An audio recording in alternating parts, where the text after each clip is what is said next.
आमेन, hallelujah. मुझे मालूम है कि बहुत सारे लोग ये जो वचन हमने पढ़ा ये आपके सर के ऊपर से चले गया रहेगा, क्योंकि शुरुआत में मेरे साथ भी ऐसे ही हुआ करता था।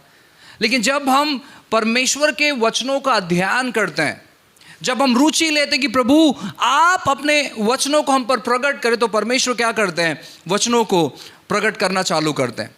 और ये कब हमें पता चलने लगता है मालूम है कि जब हम इन बातों को सुनते हैं। और मैं जानता हूं कि जब हम इन चीज़ों को प्रचार करेंगे, हो सकता है आज, हो सकता है ये पूरे हफ्ते, एक महीना या एक साल या 2 साल या 5 साल के बाद आपको ये चीज़ याद आएगा कि हमने इन चीज़ों के बारे में सीखा था। और परमेश्वर जो चीज़ें उन्होंने इन दिनों में या आज वो आपके हृदय में डालेंगे, उन दिनों में पवित्र आत्मा आपको याद दिलाएगा, आपको स्मरण दिलाएगा और आप उन चीज़ों के बारे में अध्ययन करने लगोगे।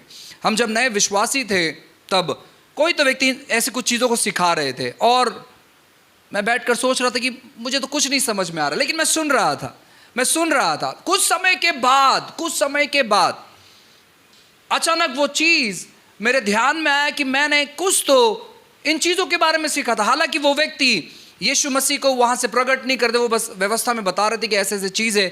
लेकिन जब मैं उन चीज़ों के बारे में इन दिनों में सीखा, मुझे पता चला कि पवित्र आत्मा बहुत सारी बातें उन चीज़ों से सिखाना चाहते हैं। और वैसे ही आप जैसे इन चीज़ों को सुनोगे, आप इन सारी बातों को स्मरण करते रहोगे, याद आएगा आपको, जैसे जैसे परमेश्वर का आत्मा आपका मार्गदर्शन करेगा। हालेलुया।